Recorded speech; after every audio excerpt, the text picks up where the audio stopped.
अब्दुल सत्तार खान की तरफ से खुशामदेद। माजी की हुकूमतों और मौजूदा पाकिस्तान तहरीक इंसाफ की हुकूमत में बहुत सी ऐसी बातें होंगी जो मुख्तलिफ होंगी, लेकिन कुछ बातें और कुछ चीज़ों में कोई फ़र्क नहीं है। माजी के हुक्मरानों का तुरा इम्तियाज़ रहा है, अपने चहीतों को मुख्तलिफ अंदाज में नवाजती रहीं। अगर ये नवाजशात कानूनी दायरे से बाहर रह कर की जाती या कानूनी रवैये के बरक्स किया जाता तो नवाजना गले पड़ जाता था, लेकिन अगर नवाजशात को कानूनी शक्ल देकर किया जाता तो इस पर तबाह आजमाई हम जैसे लोगों का मुश्किल हो जाती। कानूनी अंदाज में नवाजने के लिए हुनरमंदों की टोपी में कुछ तरीके दस्तयाब हैं, जिसमें सबसे मौसर तरीका ज़रिया कानून और कवायद रूल्स में तरमीम का है। आज तहरीक इंसाफ के दौरे हुकूमत के दौरान रूल्स ऑफ प्रोक्योरमेंट 2004 में कुछ काबिल एतराज़ तरमीम के ज़रिए चहीतों को नवाजने का अमल शुरू हो चुका है। रूल्स प्रोक्योरमेंट रूल 2014 के रूल्स नंबर 34, 35, 36 और 38 में तरमीम की गई हैं, की जा रही हैं। इन तरमीम के ज़रिए कुछ बिडर्स एडवांटेजियस पोजीशन में आ गए हैं, जबकि बाकी मानदा बिडर्स डिसएडवांटेजियस पोजीशन में चले गए। इस तरीक़ाकार से मुसाबकती मुकाबले की जो सतह कायम रखनी चाहिए थी वो अपनी जगह से हिलती नज़र आ रही है। दुनिया में प्रोक्योरमेंट यानी कि ख़रीदारी के मामले में मुसाबकती मुकाबले को फ़ौक़ियत हासिल रही है, लेकिन पाकिस्तान में प्रोक्योरमेंट रूल्स में तरमीम के ज़रिए की जो तरमीम की गई हैं, की जा रही हैं, उसके काबिल एतराज़ तरमीम की मखदूश हालत का इस बात से अंदाज़ा लगाया जा सकता है कि मुकाबले की सूरत में ज़्यादा बोली दहंदगान होने की बजाय इनकी तादाद में काबिल ज़िक्र कमी होती जा रही है। इन तरमीम की जद में कराची पोर्ट ट्रस्ट के दो बड़े कॉन्ट्रैक्ट, जिनकी मालियत एक अंदाजे के मुताबिक 15 अरब रुपए बनती है, एक टैक्स 4 का कॉन्ट्रैक्ट था और दूसरा क्लीन बल्क कार्गो कॉन्ट्रैक्ट था। बाकी मामला तो एक तरफ रख भी दिए जाएं, तब भी कुछ मामला काबिल गौर हैं। इन दोनों कॉन्ट्रैक्ट्स में बोली दहंदगान अगर वो कॉन्ट्रैक्ट के लागत में कमी करना चाहते हों तो फाइनेंशियल प्रपोजल देने से पहले कर सकते हैं, और ये कमी गैर मशरूत होगी।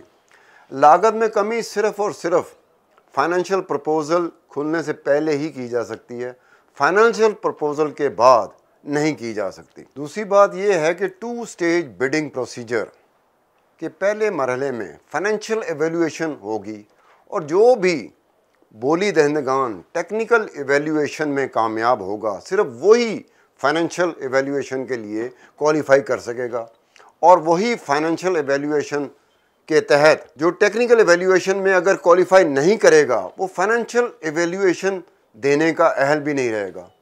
पूरी दुनिया में टेक्निकल और फाइनेंशियल एवेल्यूएशन में क्वालिफाई करने वाला ही कॉन्ट्रैक्ट लेने का हकदार होता है, लेकिन अब टेक्निकल एवेल्यूएशन ही 90% मैटर करेगी।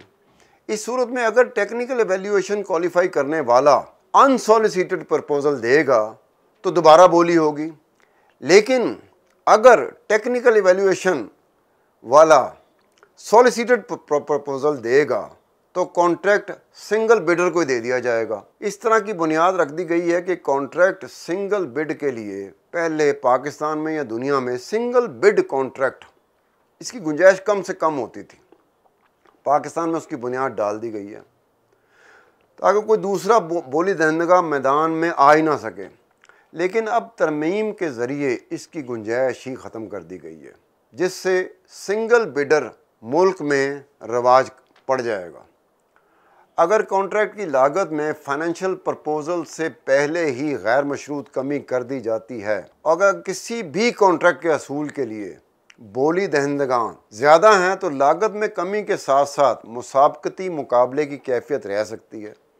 लेकिन अगर सिर्फ एक ही बोली दहंदगा रह गया है तो इस पर इस तरह की कोई पाबंदी नहीं है। अगर ऐसी सूरत में मुकाबले में रह जाने वाला बोली दहंदा जो भी लागत मुकर्रर करता है वो तस्लीम करना लाजमी होगा। ऐसी सूरत हाल में मुकाबले में रह जाने वाला अकलौता बोली दहंदा जो भी लागत तजवीज़ करेगा वो जितनी भी हो, चाहे वो दुगनी हो या उससे भी ज़्यादा। यहाँ ये बात भी काबिल गौर होगी कि इन तरामीम की शुरुआत इस मुल्क में बनने वाली आखिरी निगरान हुकूमत थी। इन तरामीम का आगाज़ 2018 के इलेक्शन से चंद दिन पहले और इमरान खान के वज़ीर आज़म का ओहदा संभालने से तकरीबन 1 माह पहले शुरू हुआ था, लेकिन इन तरामीम को हतमी शक्ल इमरान खान साहब के दौरे हुकूमत के दौरान 15 मई 2020 में दी गई और गज़ट ऑफ पाकिस्तान में 19 मई SRO एक इशू होता है की शक्ल में जारी किया गया। इन तरामीम को मशकूक कराने में कुछ और अवामिल भी शामिल होंगे। पेपरा की एक डिप्टी डायरेक्टर की को प्रक्योरिंग एजेंसी जो प्रक्योरमेंट कर रही है, उस एजेंसी की प्रक्योरमेंट कमेटी का मेंबर बना दिया जाता है, जो कि प्रक्योरिंग एजेंसी का एडमिनिस्ट्रेटिव सेक्रेटरी पहले से उसका मेंबर है।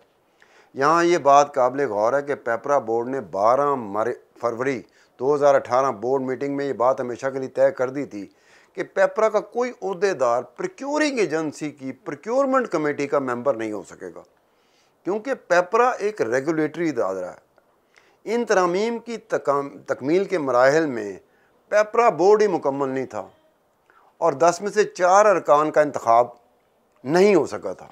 इसी तरह इन तरामीम की तकमील के मराहल में पेपरा के डायरेक्टर जनरल, जिनके कई सवालात, जिनकी अपॉइंटमेंट पर कई सवालात घेरे हुए थे, वो पेपरा के MD के तौर पर कुछ अर्सा काम करते हैं।